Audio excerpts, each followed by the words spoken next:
Councilmember Ariano? Here. Councilmember Nisrati? Yes. Councilmember Larson? Yes. Councilmember Esquer? Yes. Mayor Bublak? Here. Okay, we'll do a declaration of conflicts of interest. Hearing and seeing none, we'll move on to approval agenda as posted or amended. We have a motion Second. and a second. Approving the agenda as posted. Councilmember Ariano? Yes. Councilmember Nisrati? Yes. Councilmember Larson? Yes. Councilmember Esquer?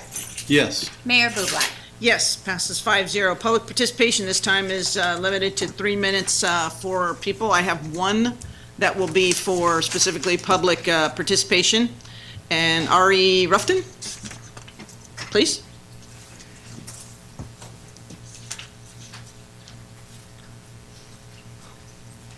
Thank you. Hello, my name's Ari. I'm a representative from MedMen. I just wanted to introduce ourselves to the community. We understand that the community can have concerns sometimes about a larger company coming in, but we have a history of building deep roots in the communities in which we operate. We have strong union relationships for our employees. We're going to have a lot of local jobs available, and while we may not seem like a homegrown company at first, MedMen Turlock will be a Turlock business staffed by Turlock residents. And if you have any specific concerns that you'd like to address, I would love to talk to you personally. Thank you. Thank you. I have 2 other blue cards, but that'll be for 5A. Anyone else wishing to speak in public participation? If not, we will close the public hearing. Oh, hurry up, I'm sorry. I'm just moving along.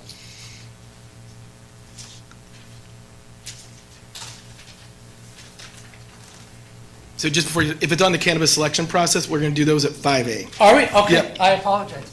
All right. I thought I'd just say Okay, if not, then am I closing public? Okay, closing public participation, consent item. We have 1 consent calendar. Is there a motion to, we have a motion, Seconded. and we have a second. Clerk, call the roll, please. Councilmember Ariano? Yes. Councilmember Nisrati? Yes. Councilmember Larson? Yes. Councilmember Esquer? Yes. Mayor Bublak? Yes, it passes 5-0. Public hearings. 4A, request to determine amendments to the Turlock Municipal Code. And you get this, Counselor? Thank you, Mayor and Council. What you have before you is a zoning amendment that would mirror what you saw and was voted on and passed, not quite unanimously, but overwhelming majority of the Planning Commission. This would establish where different commercial cannabis uses could be located within the community pursuant to the pilot program. So with that, since you've already sat through one presentation before, I will go ahead and just answer any questions that you may have. Questions for staff? We have none. Open it to the public. Anyone wishing to speak to this specifically? And again, just for those in the audience, this is just the zoning. Just the zoning. Mr. Warda. Love your tie. It's a rental. So I've had this kind of conversation, I think, before, but Turlock really needs to look at its overall zoning plan and what they're doing, because right now, the southeast area is the only current master planned area that we have. And you also have a policy that says until that's half built out, you're not going to look at any other areas for residential housing. It's a really ludicrous plan, because that area is not going to develop for many, many years, because the cost to develop that area is through the roof. And you've got 2,000 acres in the WISP. So that's enough industrial growth for probably 400 or 500 years. So instead of taking actions like this where you limit your options and your choices, I encourage you to leave as many options that are available, because you have a staff to evaluate projects, particularly for cannabis where you get conditional use permits. You have the Planning Commission that vets them, and then we elect you folks to be out there to help make decisions on that. So to me, it makes no sense to hamstring by taking 2,000 acres of the city of Turlock that I hope in the next couple of years anyway, we'll be looking at to try and rezone, to look at it maybe to get some residential over there, some community commercial, some additional growth, but it just makes no sense to do this at this stage. Thank you. Thank you. Anyone else? Mr. Treeweiler?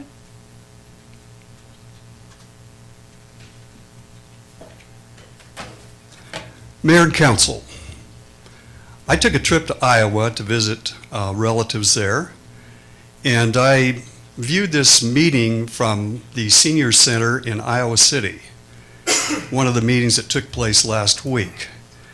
And I was very surprised to see, my reaction was, is there a conflict of interest in the way this is being processed? I mean, is there a conflict of interest in what's going on here in this room? It's like you're being guided like little children as to what you should do. Are you thinking about what you're doing, Mayor and Council? I want you to think about what you're doing. I mean, this is getting to be ridiculous. And that's my comment. Thank you, Mayor and Council. Anyone else? Okay, I will close the, sorry, I'm moving fast. Yeah, you're ready to go. Regarding zoning, and speaking about the industrial park, and why we're having this discussion right now, what is triggering all of these, I guess, changes or amendments? It seems like we've had a lot, and I know we had to redo the initial ordinance, but like if people have submitted their RFQs and they paid a price, right? And yet we keep having some people. I think we're only on zoning. Yeah. So didn't we discuss the potential zones or where things were going to be located at? You could, but it wouldn't have anything to do with the RFQ process because many of them didn't even turn in locations. This would be just purely about where the uses could actually go, irrespective of who was selected. Okay, so on this, I would think that it would be more, it'd be more advantageous to actually think this through. I thought because we were one of the last cities around to do this, that all this would be a little bit more put together than continuing to keep discussing amendments, because this is an amendment, right? For the zoning? This is the first time the city council, we had a joint meeting with the, Right. but the city council, this is the first time taking an action, and it hasn't been amended since it was presented to the planning commission. It was never amended before that. That's the pilot program that was amended. Right, so, okay, so I would still suggest to get all of this all together, because we've been discussing this for a while, and so we don't have to keep having, I guess, changes or new things, even if it's to the municipal code, not the amendment to the pilot program. I guess that's what I'm saying. So thank you.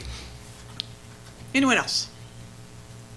Okay, now I will close the public hearing and bring it back for comment. And what was the will of council? There's a resolution and an ordinance. Motion to approve. We have a motion. I'm sorry. And just to clarify, your motion includes both the resolution and the ordinance as reflected in the agenda? We have a motion. And a motion and a second. Clerk, call the roll, please.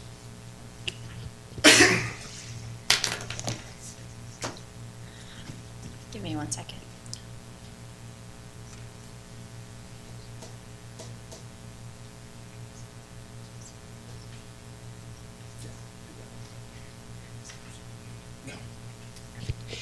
Thank you, Mayor. I'm going to, for the resolution, we'll take the action as it's written in the agenda, and then I'm going to read back the title for the introduction of the ordinance, since it is for an ordinance, and then I'll take roll. So the resolution as stated within the agenda, and then for the ordinance, we have introducing an ordinance for first reading, amending the Turlock Municipal Code, Title 9, amending chapters 9-1, 9-2, 9-3, and 9-4 to establish zoning regulations for commercial cannabis businesses, and setting the final reading for August 13th, 2019. Councilmember Ariano? No. Councilmember Nusrati? Yes. Councilmember Larson? Yes. Councilmember Esquer? Yes. Mayor Bublak? No. It passes 3-2. We'll proceed with the proclamations, recognitions, appointments, and announcements. Briefing Cannabis Pilot Program. Mayor and council, since this is our first meeting since the RFQ process and interview process has been concluded, and the selected retail and folks have been selected to move on to the application process as it relates to the retail or storefront things, I wanted to kind of go over those. and go over the process that we went through and kind of where we're going from here. First of all, I'd like to congratulate Firehouse, Evergreen, Perfect Union, and Medman on coming in the top 4. They were outstanding candidates that the panel felt would be truly representative of Turlock in terms of adding diversity to it, as well as hit different genres and demographics and offer medical as well as other uses. With that, folks only had a 12, because the application process was so robust and much above what we expected, only 12.5% of folks who responded or turned in an RFQ could be selected of one of the 4. And it means as an individual applicant, you would only have a 3.125% chance of actually being selected out of the 32, which goes to the strength of the competition. I want to say that because I happen to know and have processed many of the people who are in the top 10 and even folks who didn't make the top 10 in other communities, I think it really goes to the quality of the applicants on a whole and just the stiff competition. And I can say without any kind of question that this is the most robust, strongest candidate pool that I've seen in all of Stanislaus County and frankly up and down California in the cities that we've monitored, worked with, or done, which again goes to the strong candidate pool that came through. Each of the ones that were selected to go on the storefront represent being the number 1 in their primary markets, and we're doing that. I can tell you I'd be happy with any of the top 10 because any of the top 10 would probably be number 1 in most other communities. And so again, just the strength of it. I do know that there are people who are disappointed in the percentages. You know, when you have 32 people who turn in 5,500 and take the time to go through a personal interview process, some folks traveling from Southern California or the coast or from Northern California or even out of state to apply in this process, I can understand the disappointment of not getting it. But I can tell you that it was a thorough process that everyone went through, and all of the written materials in the process of being produced so that everybody can look at it, because there's personal account information and finance information that's involved in that. We do have to go through the process of redacting it so that people don't become subject to any kind of privacy problems or any things of that nature. I'd also like to address the fact that the local candidate question and kind of address that forefront, because I know that that's been one of the criticisms. I think it's important to note that under the Uniform Administrative Requirements, Cost Principles, and Audit Requirements set forth by the Federal Office of Management and Budget, and specifically to Code of Federal Regulations, Part 200.319B, we are prohibited to use or statutory prohibits the use of or statutorily administratively impose state, local, or tribal geographic preferences in awarding any kind of contract or consideration. And so in order to receive federal funds for projects like roads and things of that nature, we're not allowed to just give a local preference policy. This policy's been on the books for a while.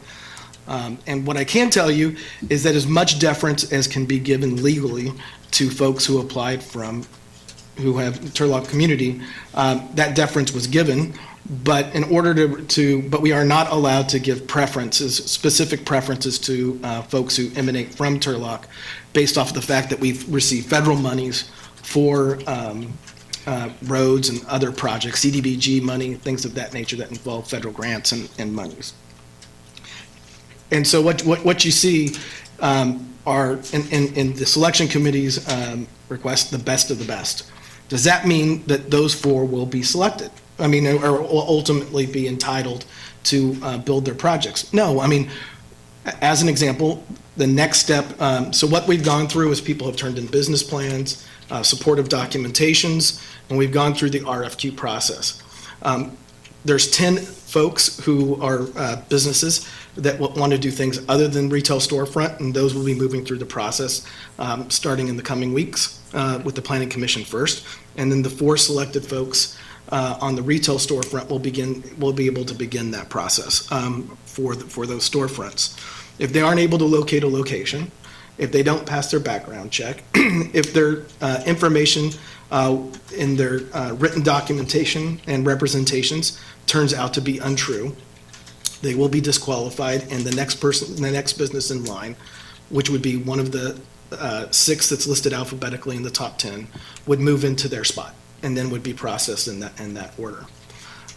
All of the proposals are in the process, again, of being made public for public purview, but it takes a little while to go through the 32 pieces of documentation, as well as the supplemental information that people brought since they weren't allowed to do PowerPoints to the interview process.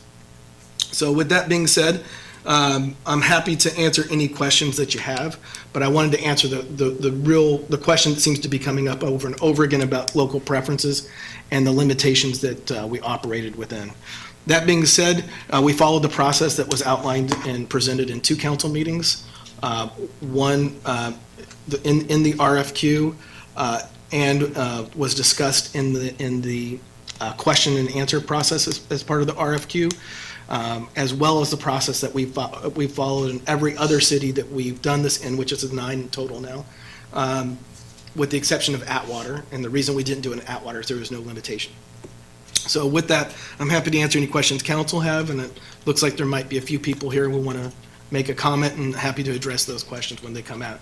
But I do want to say, even those who didn't qualify in the top 10, it doesn't mean that they weren't excellent. It's just that the competition just was really, really tough. And there's some really great folks who made the top 10 and aren't part of the top 4. And there are even more that didn't make the top 10 that again, in any of the other communities, we would have been happy to have them. So with that, I'm happy to answer any questions.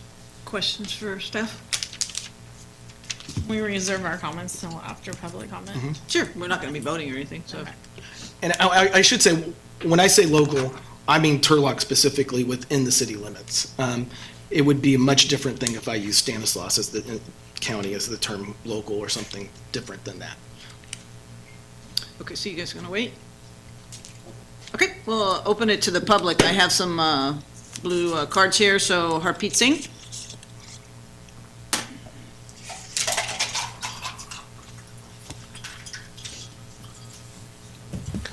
Late afternoon to the council members and also honorable mayor. So my name is Harpreet Singh. I'm from Sharon Law Firm, and I'm here representing GDI Farms, and who was one of the applicant which was not chosen.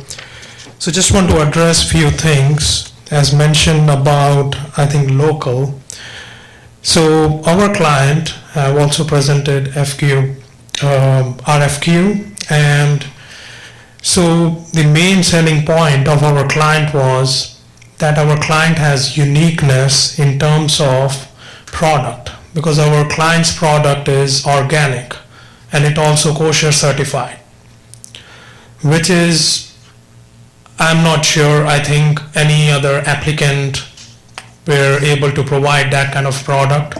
And also one of the other uniqueness our client had, that our client manages the seed to sale process, because our client have each and every license from nursery, from growth, from manufacturing till the sale at the retail level. So our client is also a homegrown talent who have been able to climb up ladders and went to local schools and able to show that he is able to, even in living in a small rural area, he have able to present and establish such a kind of business. And in terms of quality of the product, because of the uniqueness our client have in terms of management from seed to sale, that we are able to manage the quality of the product in a much more better way, and also that product would be much more affordable compared to other applicants who have to bring those product in from other vendors. And our whole team of the client have community roots, which basically our client sponsor local Turlock Little League, Turlock Youth Football, and also spend countless hours to educate youth sportsmanship and team play. So the main thing I want to convey is that this council has one more opportunity to make whatever happened wrong in the process and to provide an opportunity to a local person who have been able to raise to this point and have been able to establish such a kind of business. Thank you. Thank you. Justin,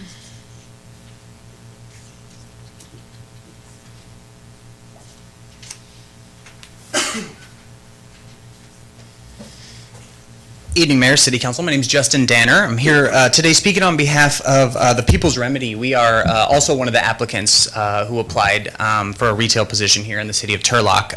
We are also a local homegrown business. We're headquartered right here in the Central Valley in the city of Modesto.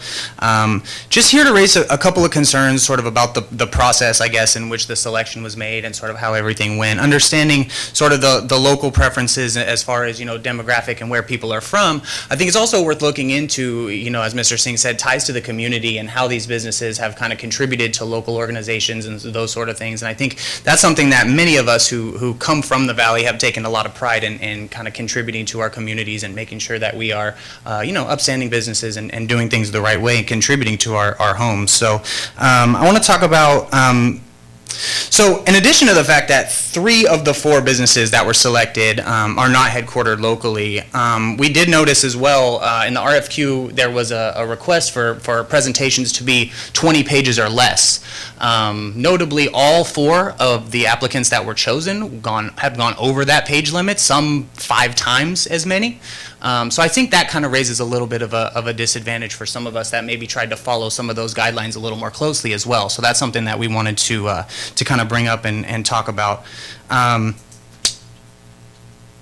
So I have, if I can present something to the clerk, I have some articles here that I'd like the city council to take a look at. It's 2 pages each.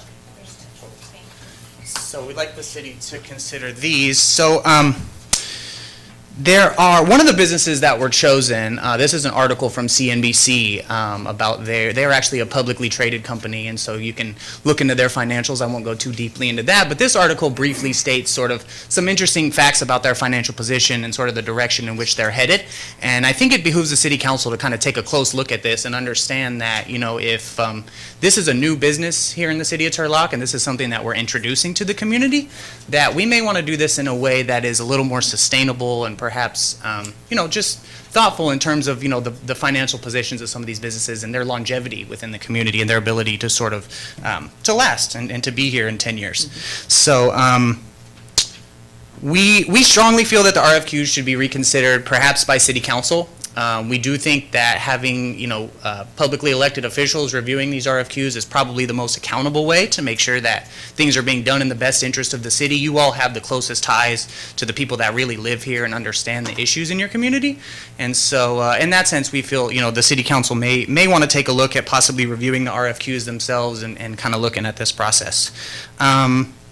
Leaving that the way this is, frankly, it really is just another way for some businesses from LA, the Bay Area, other states even, in our eyes, to sort of extract money from the Central Valley.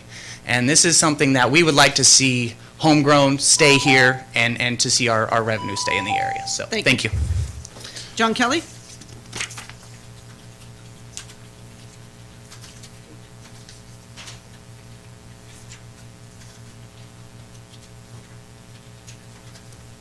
Good afternoon. My name's John Kelly, and I'm here today on behalf of Higher Purpose Turlock. I drove down from Sonoma to speak to you guys because my client was concerned about whether the procedures and processes implemented by the city are consistent with traditional notions of fair play and due process. This has been a speedy process, and we understand that the city of Turlock desires to see dispensaries opened in the near future. However, there are several concerns that came to our attention in this process. First, we have a Public Records Act request out to the city of Turlock so that we may see the applications, not only of the top 4, but of all the applicants. Being able to review those in a timely fashion before a decision is made would allow us to determine in what case criteria were used or were improperly used, and further would have simply allowed coordination for all the people in the room. The ability for us to communicate with one another was an important part of ensuring that you would receive accurate and strong information today regarding the integrity of the procedures that were used. I come from a small agricultural town. Sonoma's got 10,000 people in it. I sit on the local school board. I'm familiar with how difficult it can be to make tough decisions about competing goods, like you're doing tonight. But that doesn't mean that you should do it in a speedy fashion that rewards a so-called best applicant. I was very surprised to hear that there was no articulation by your city attorney tonight about what a local preference policy would look like and what the findings you would have to make would be that local businesses are at a competitive disadvantage. Because obviously, given this process, they are.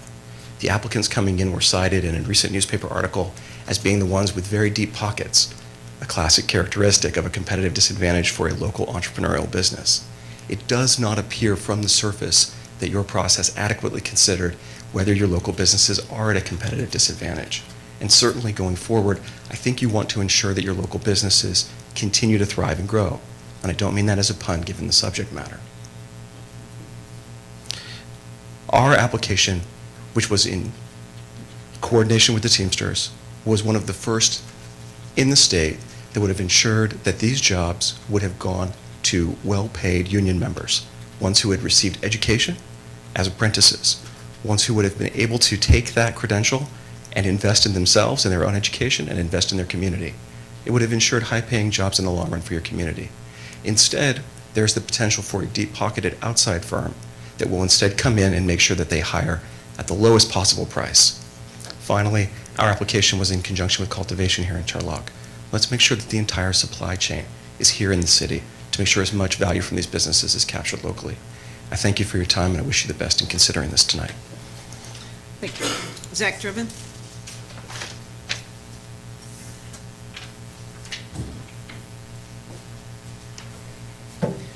Mayor Blueback, members of the council, good afternoon, and thank you for your consideration. My name is Zach Trevon, and I'm representing Medallion Wellness Turlock in this process moving forward. And I'm going to echo some of the sentiments from other applicants who are participating in this, but I'll first start out with the council's expressed intention to have local applicants considered. I've been to most of the meetings where cannabis has been considered, and I clearly recall some of you up here at the council expressing your desire for local businesses to be considered in this process. From our estimation, there is one local business that has made the top 4 in the selection process, and that'd be the Firehouse Project. And they come from a group that is a very prominent standing, very well qualified. But I would urge you to take a closer look at the out-of-town applicants who were selected in the top 4. As it relates to federal considerations, any time that the local preference was articulated by staff, or by council rather, in an informal basis, the federal restrictions related to some local preference policy was never discussed. This is the first that we're hearing about this right here tonight. And if we're talking about federal considerations within the context of cannabis, let's be frank, cannabis is still federally illegal. And so at this point, for federal consideration as to a local preference policy to be considered here, I think it's somewhat ironic that we're discussing that at this late juncture. I'd also urge you to take a second look as to whether these 3 out-of-town applicants actually have secured facilities for their operation. Another qualifying criteria was how quickly can you be ready to do business here? If an applicant doesn't even have a facility, given the limited real estate to choose from, that might be a challenge. I would also look to some of the things that are in the headlines. Some of these businesses have the ability to raise massive amounts of capital in the open markets. But are they making money as a going concern, or are they losing money? Are they currently amidst litigation? What's their exposure on that litigation? Is the sort of controversy underlying that litigation the type that we want to bring into the city of Turlock? For us, we had over 160 letters of local support from residents of the city of Turlock. We showed over $6 million in capital, which is twice as much as would be needed to start up. 28 of those letters were from local businesses surrounding our facility. We are a local operator. Ninif Payor, one of the principals, born and raised in Turlock, has run businesses here, raises his family here, and has his home here. I would take a very, very close look at these out-of-town applicants, and I would urge you to reconsider. And are they the best fit for Turlock? I think that answer has not yet been given. So I appreciate your time. Thank you. Larry Turner?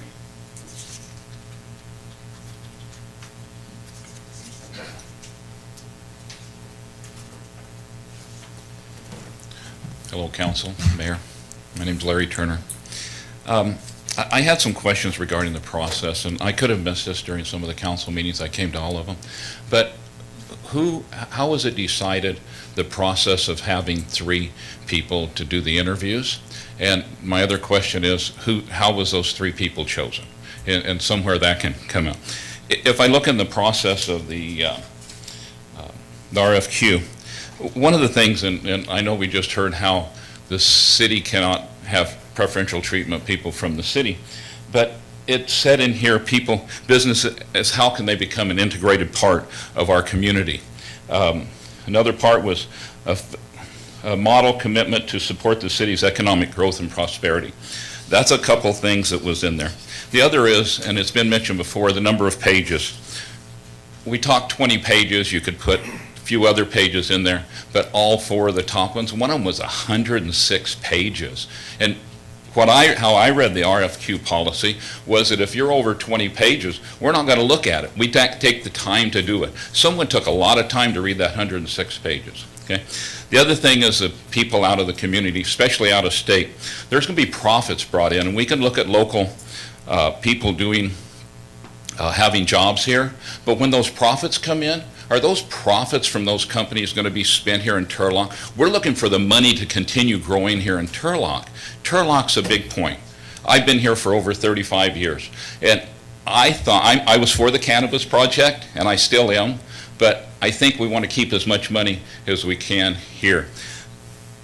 I don't know that we did the background checks on some of the top 4, or that they've been checked, but I know one of them is going through numerous lawsuits from personnel lawsuits. They've gone out and hired another company. They're trying to get it taken care of, but they've gone through a lot of suits there. Another one has, in another state, has had a problem with the buy and sell, and I remember, I didn't even know this was part of a problem, but we brought up here that the attorney did, that we're not going to do, a flip, buy and flip.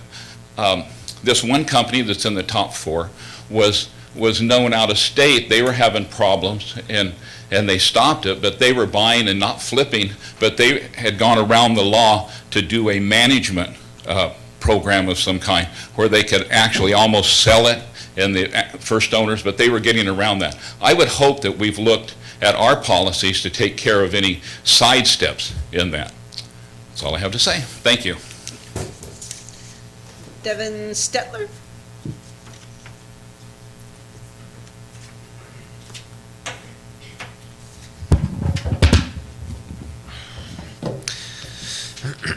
Good afternoon, Mayor and members of the council. I want to thank you for your consideration and take this opportunity to introduce myself to the community. My name is Devin Stetler. I'm with the Firehouse Group. I'm local to the community, and I own and operate 3 other dispensaries in the county. We're often referenced by the city attorneys, newspapers, and advocates for this industry. Our dispensaries are leading community contributors in each city where we operate. We also employ well over 100 people in Stanislaus County currently. Myself and my team are humbled and really excited by the first place ranking in the city of Turlock. We've also placed first in the city of Modesto, Merced, and we're first to be chosen in Ceres and Riverbank. So it's very much an honor to be here for that as well. While most may think this is the time to celebrate, we know through experience that now is the time for our responsibility and to prove ourselves worthy of this #1 ranking. The issuance of the permit is not a right to do business as we see it, but an opportunity to prove ourselves to the community and to protect the city's interests. And we look forward to this opportunity, and I'm here to answer any questions that any of you may have as well. Thank you. Thank you. Mike Warda?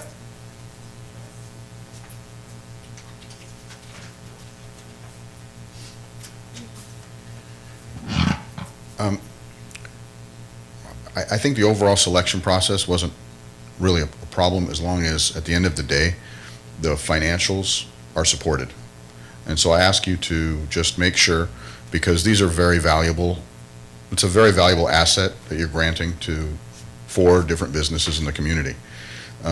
One of the proposals that we had made, because the Premier Group was involved with 3 of the different applications, was we provided a substantial guarantee of income to the city in exchange for granting the city the right to, at any time it wants, to remove a license from 1, 2, or 3 of the groups that are backed by Premier, and the amount that we guaranteed was substantial, and I think it exceeds by far what you're going to get with what you have currently approved. And so I urge you, as part of this, sooner rather than later, because if we wait for the entire conditional use permit process, we're wasting a lot of time. And so I ask you to look at, some of the information financially might not be available to the public because there is privacy concerns, but it certainly is available to you to look at. Board of Equalization receipts, payments to towns, to cities that have been made, the duration, and if you are interested to know what we guaranteed, we made the guarantee to the committee.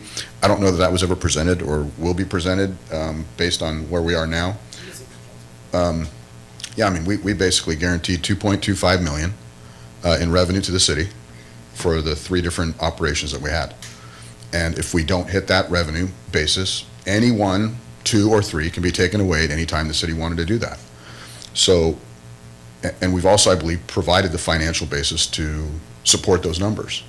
And in other communities where these folks operate, if they went in there and asked for a license, a second license, or a third license, I'm telling you that those communities would grant the license, because the most important thing here is serving the community safely and the revenues that are going to be generated from it. You know, we heard in the process that maybe $2 or $3 million a year to the city isn't a lot of money, or it doesn't fix your problems.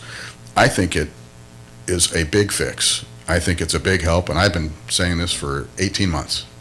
So I urge you to look at that rather than just waiting through the entire process to figure out what's happening here. Thank you. Milt Treeweiler?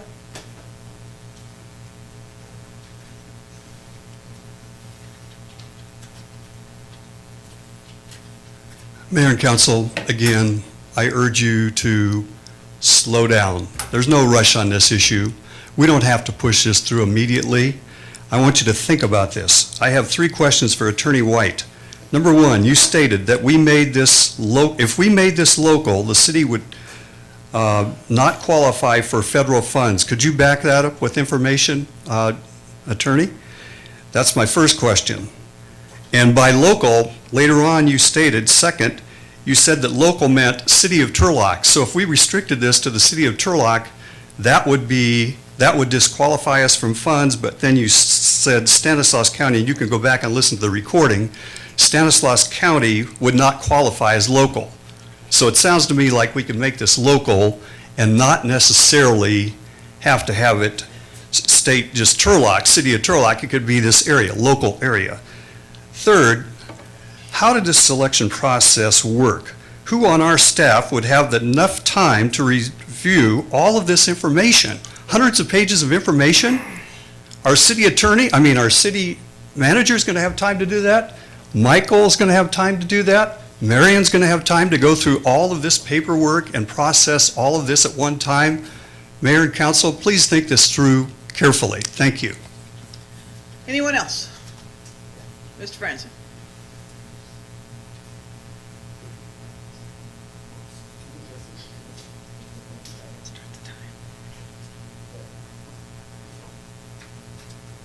I get pass this to the city clerk. Yeah. Got a few extra copies here. Yeah, thank you.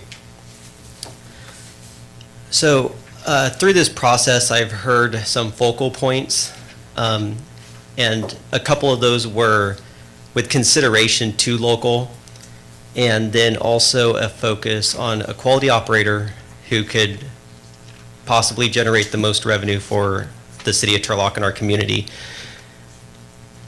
I just heard right now about that there would be restrictions to choosing someone local. I don't know why that would not have been presented when everyone in here was asking for local and saying that they would like to see that, even from our council members.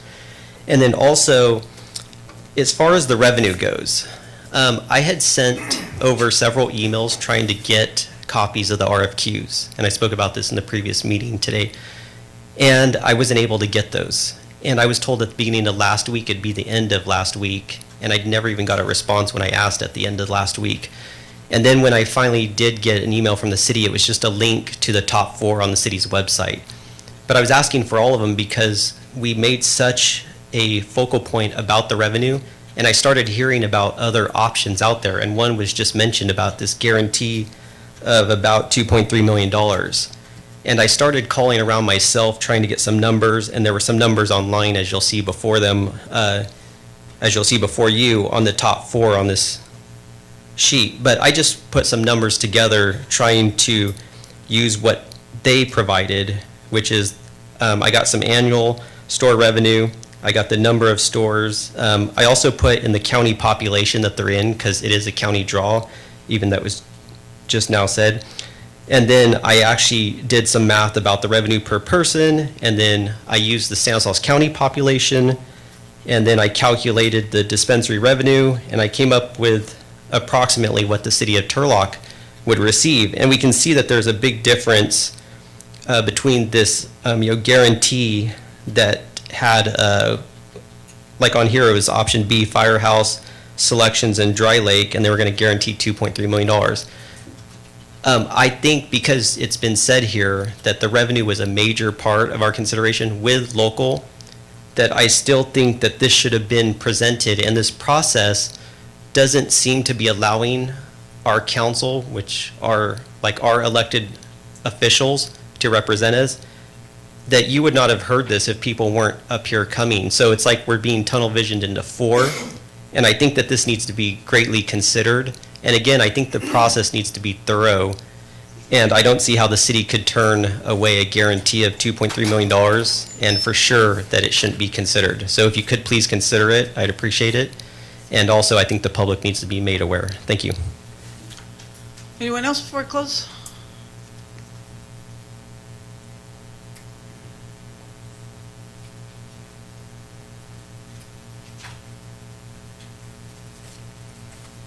Oh, sorry, I'm not a very good public speaker, so I'm a bit nervous. But my name is Henry Samo.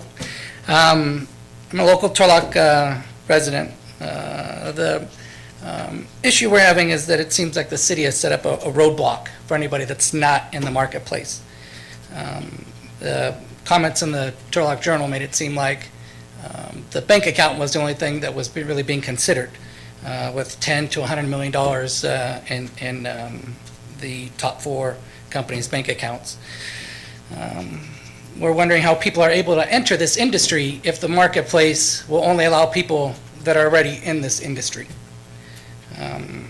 Again, the comments in the Journal made mention of Costco and Target as being offering quality businesses in Turlock that nobody would be opposed to. While this is true,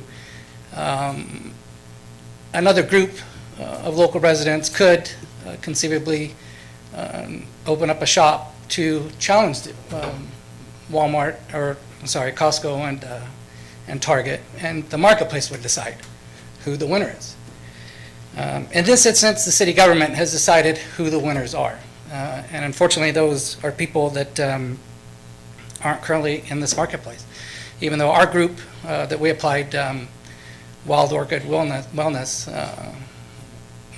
we're all Turlock business people, very successful Turlock business people, with one of them running a highly regulated business on its own very successfully for 10 years. And we were never asked about our finances or to provide finances. So I don't know how the RFQ process handled that, but I feel that all Turlock has really done is just slap local residents in the face. And we were told that companies from out of town can do it better than we can. All to allow the owners of these other places to just keep accumulating more funds within their bank accounts.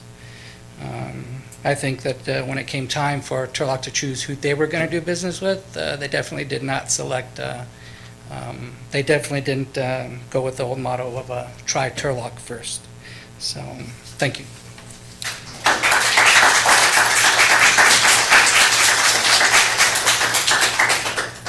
Anybody else? No, this young man right here first, I'm sorry. He started. Good evening, Council. My name is Nick Andre, and I'm the Chief Operating Officer of Natural Healing Center, one of the applicants for a retail dispensary. We just want to thank the review committee for their time and the consideration, and the council for your work working on this ordinance. While we didn't make the top 4, we did make the top 10. And I just wanted to introduce ourselves to the council tonight and convey that we're ready to move forward if any of the top 4 applicants were to fall out of the process for any reason, and if we happen to be one of the people next in line. Our retail operations are upscale, classy, and award-winning, and members of our executive team are from the Central Valley. We put a huge emphasis on medical products with dedicated areas for non-psychoactive products, leading to the average customer being 55 years of age.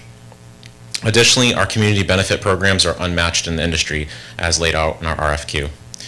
Basically, we value and build deep relationships wherever we go, and we just hope and thank you for your consideration. Thanks. Yes. Good evening, Mayor and council members. My name is Katie Maple, and I'm here on behalf of Perfect Union. First of all, we just want to say we're so grateful to be here and to have been selected. And I'm also grateful to hear the comments from other people in the crowd tonight. I think that they raised some interesting points, so I wanted to make sure that I address some of these. Perfect Union started out as one small dispensary in Sacramento and has grown since then.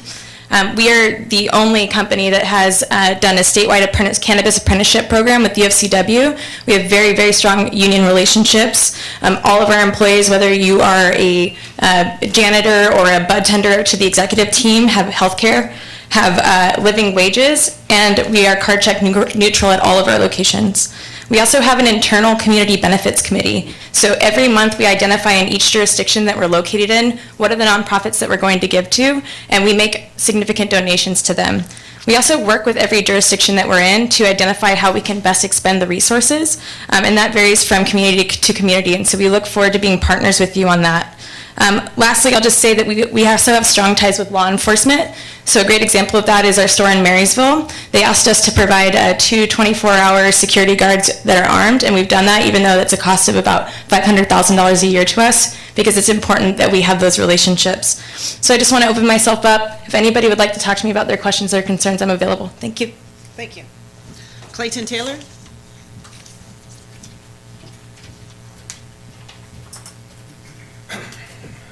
Good evening, Mayor and Council. I'm Clayton Taylor. I'm the cannabis organizer for Teamsters Joint Council 7. I'd just like to address, I don't need to make this long, there is not a apprenticeship program recognized by the state of California that's directly run through UFCW. They may have something working directly within their organization, but that's not a factual claim by saying that the apprenticeship program through Perfect Union is a state apprenticeship program. It may be a training program or something of that nature, but I literally talked to the chair of the statewide apprenticeship board earlier today, and there is no active apprenticeship program other than ours, which is the Joint Apprenticeship Training Committee based out of Sonoma County. What's up?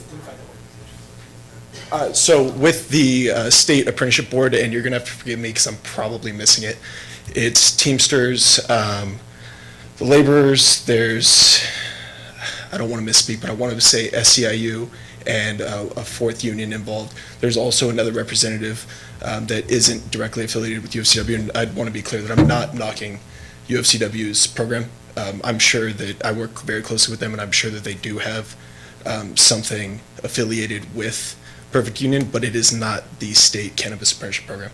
Thank you. Jesse?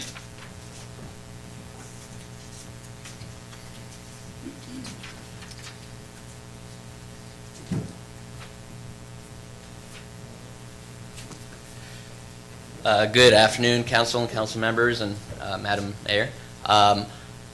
First thing I'd like to say is on the cannabis RFU, the candidates that got picked are major large corporations or conglomerates out of other towns. But the way they got started was their local municipality let them open up shop in their local town first. I know earlier in the process, we spoke to our council about a cannabis equity program. I'm just asking for our council members to look further into it, see the people that are born and raised in your community that have already helped the community, that have put everything on the line to help their community. There are people out here that are bottom, they're just trying to make $1. At the end of the day, there's people out here that are just trying to help the community of Turlock, work with people, work with sick people to help people. I see it's going to be really hard when you go to a major corporation and ask them for compassion. It's going to be very hard for that. And, all of the people on the board are born and raised or citizens of Turlock. And Turlock's a very small community, and I hope that, we can look at it on a community basis and we can move forward on it. So thank you for your consideration. Jeff Pappas?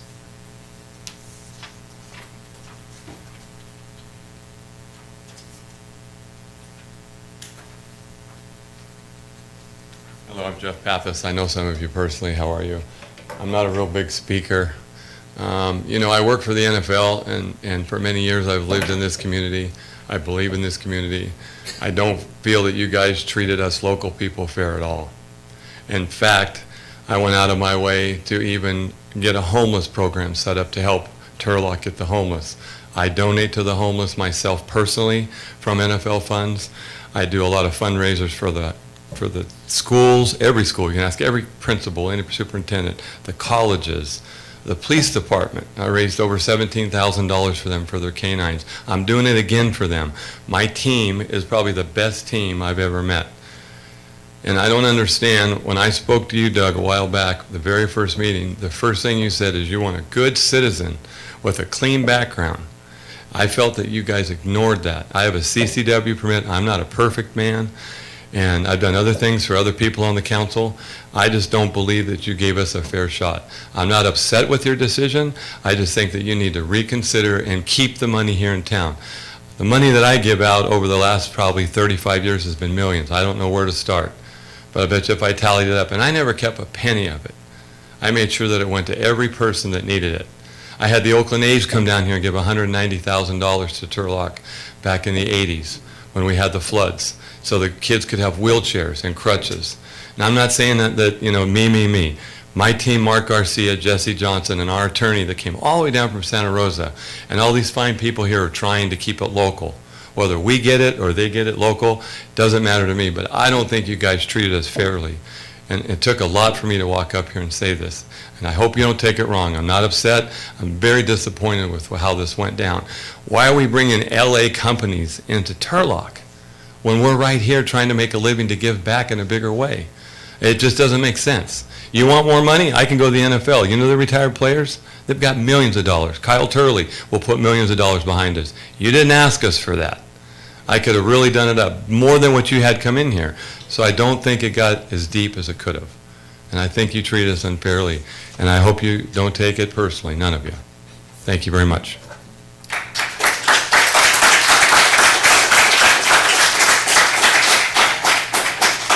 Amanda?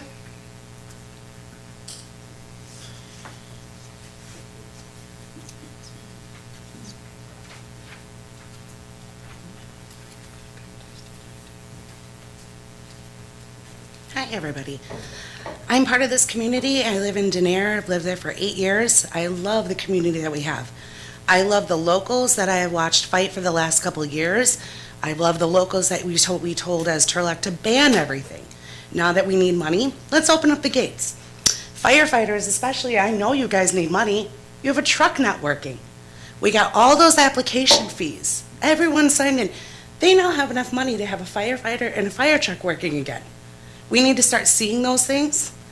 The other thing I want you guys to look at is the MedMen. I'm sorry, I'm very nervous. MedMen coming into this, you have no idea how shamed they are in our industry.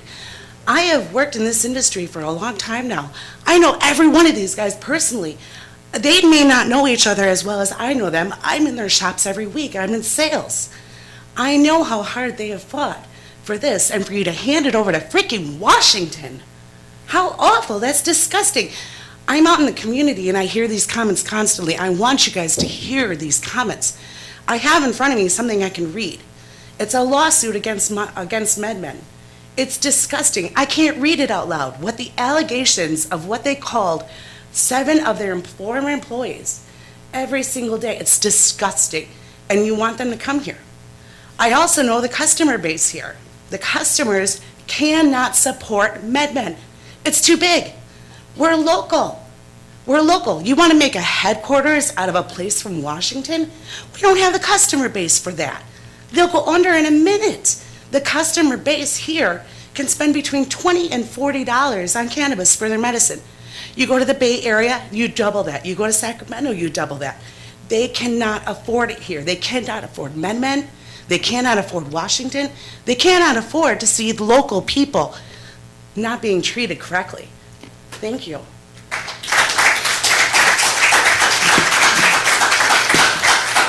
Okay, we're going to close the public hearing, bring it back. There is no decision to be made here, but there are some questions that you need to answer. I have a few. So let me start, because I think maybe I need to make something clear. And I'm going to give the citation so people can go look it up again and stuff like that.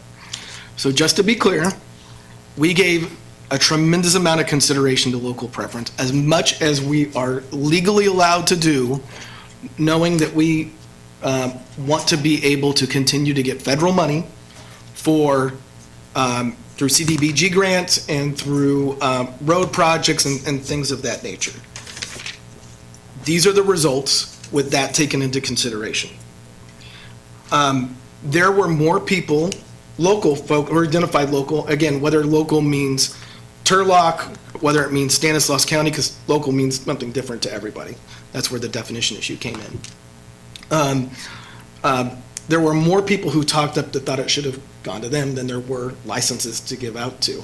And I will say that when you get 32 applicants, having some prior experience in cannabis, direct experience, or in the alternative, prior business experience of operating a business, or ideally a combination of both of them, was given a lot of consideration in terms of somebody who actually has a record of being able to produce, which is why the 4 folks that have been, our businesses that have been selected to move forward, all came from folks who were number 1 in their respective markets.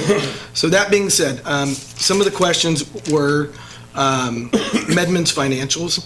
One of the things that we did in the 30 minutes is we were given 30 minutes to ask unique questions of our biggest concerns or biggest things that they needed to highlight of those businesses. While MedMen's stock has dropped, and while there's articles from the Rolling Stone about the burn rate, they also received a $100 million investment and have access to an additional $250 million. Whether or not...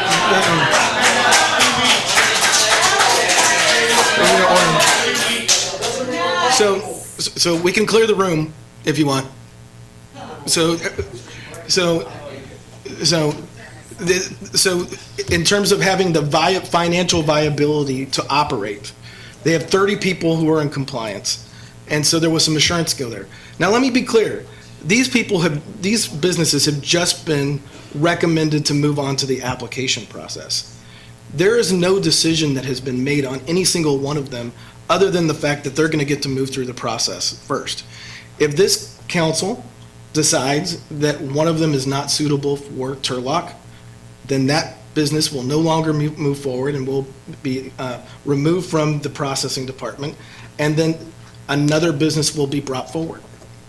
So none of these folks are guaranteed. If, for instance, if there's things that come out, or if their financials don't match up, or if there's things that are discovered in background checks that come up, then those folks will be taken out, and the next business will move in. So no decisions have been made. Also, the council is the ultimate authority on who gets to do business in the city of Turlock, because you have approval authority. Any applicant, in order for them to be able to operate within the city of Turlock, has to be approved both by this council and ultimately by this council. And I say that only because planning commission decisions, while they could be final on their own, can be appealed to this council. So that by default, the council becomes the final decision maker in this process. All of the process has been described in writing. We had no complaints about the process beforehand. And in fact, some of the folks who've complained have gone through the process with me in other cities and been awarded, and been the beneficiary of being awarded dispensaries in other communities in Stanislaus County. So I feel really good about the process in terms of the way that it goes and the integrity of it. And I think that you can tell that from the fact that there were no complaints before the RFQ, and only complaints have emanated after the 4 selected applicants were announced. And ultimately, it will be up to the city of Turlock whether any of these folks are approved. Not just these 4, but whether or not any of them are ultimately approved. But this is the process that we laid out. This is the process that we recommend following. And it is the process that has been followed in numerous other jurisdictions, and numerous other jurisdictions are calling me every day to try to replicate it in their communities. And I'm more than happy to answer any other questions. I do want to say, we have not done the background checks yet. That's the next step, along with kind of the verifying the written material.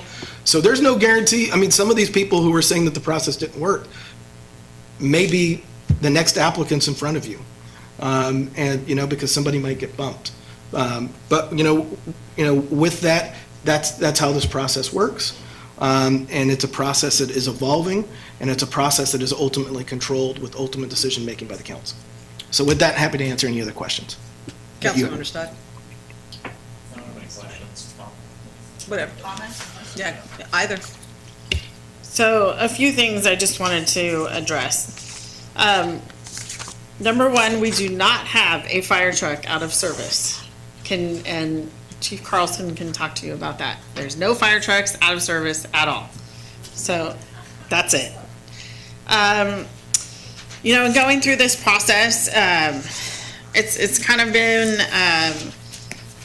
amazement to me, and I think the rest of the council members, that Turlock has been such a community where people wanted to start and grow a business such as this. We thought we were coming in on the back end, and it wasn't going to be such a viable process. And I think it's led to more of a arduous process that we're trying to feel our way through. I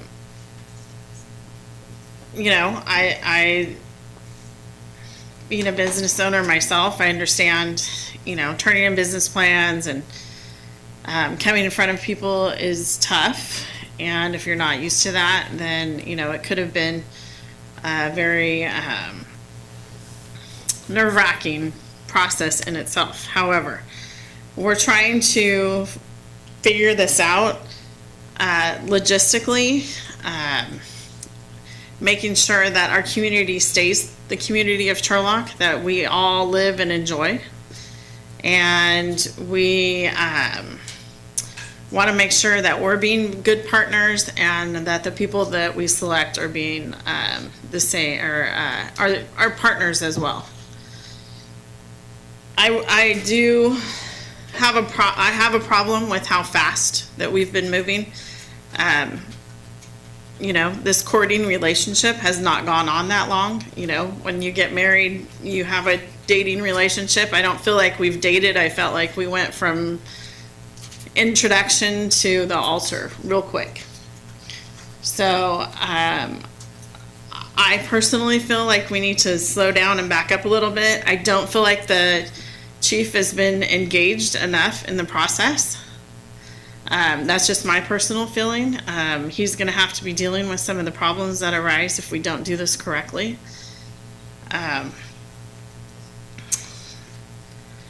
I'm very nervous about what has been going on, and I'll be very honest about that. So we have some work to do, I think, as a council. I would like to put myself on the conditional use committee, and I want to make sure that the applicants know that that is not going to be a process that's going to be taken lightly, and that you will have to abide by certain rules and regulations. And just because you are a Costco or a Walmart does not mean that you're going to get away with what we have put in the conditional use permit, because we're just not going to allow it. It's not that type of retail market. So I I feel like I need to take a step back. I know that we, have the authority to okay and not okay who comes in and who doesn't. But I feel like, the process has been very quick, and just to try to catch up with the community's feedback, I was gone for a week and I received over 3,000 emails, and I haven't been able to get through all of those. So for me personally, I feel, undereducated in the process. And that's my fault because I had been gone for a little while. But it doesn't mean that my feelings are not valid. So I do trust our staff implicitly. We have asked them questions. I feel like they did do their due diligence on what they've been asked to do. However, we might need to complete the process or complete our thoughts more thoroughly with these background investigations.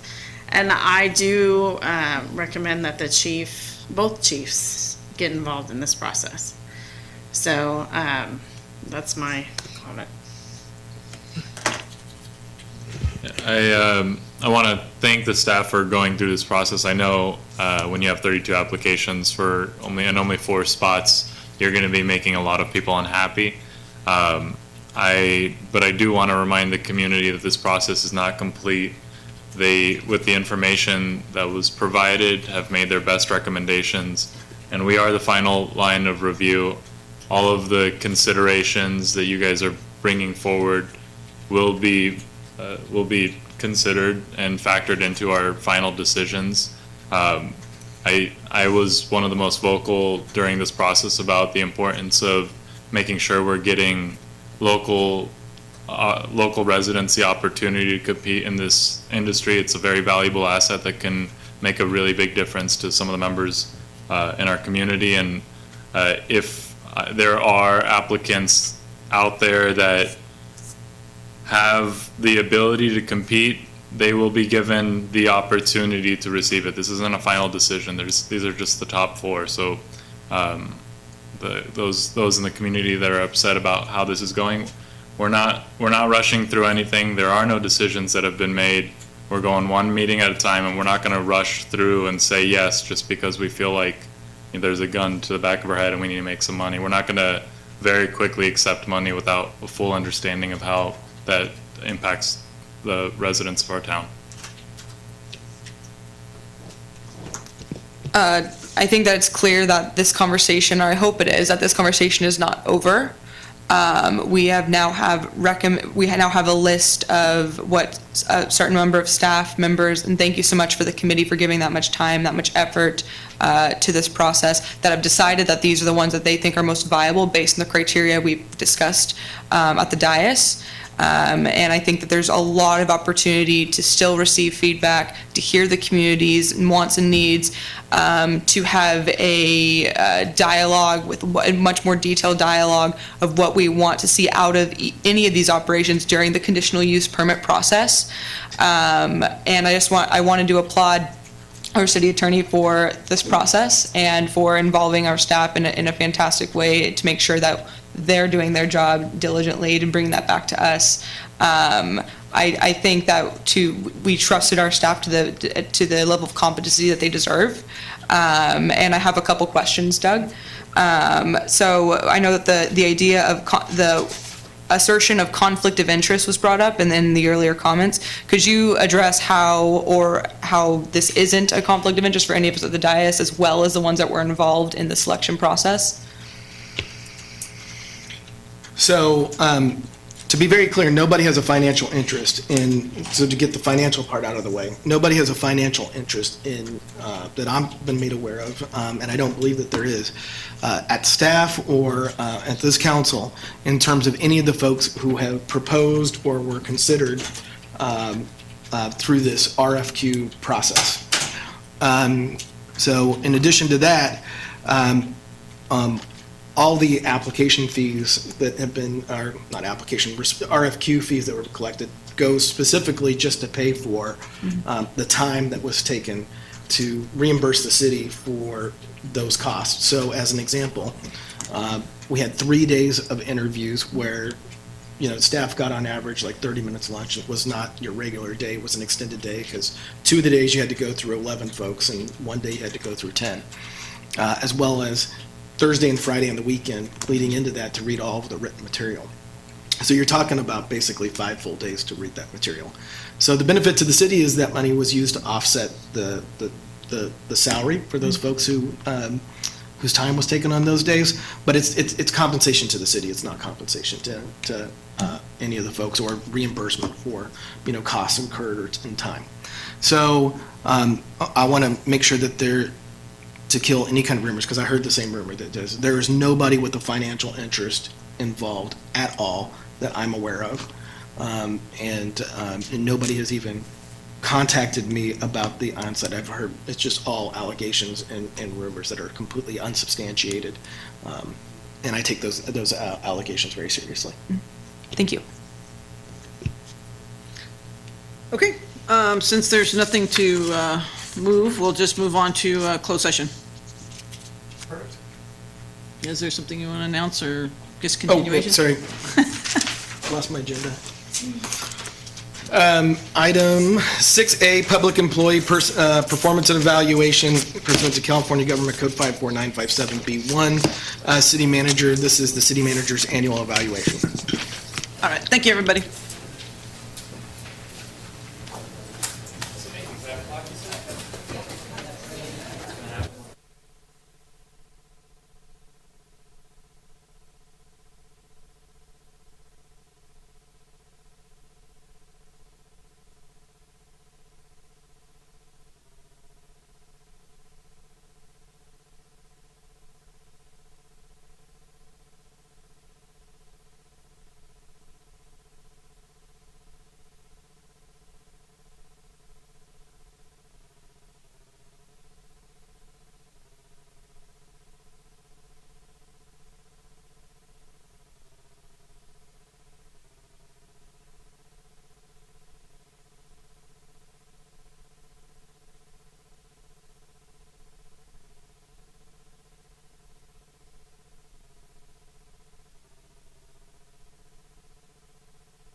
I call it the sticky icky.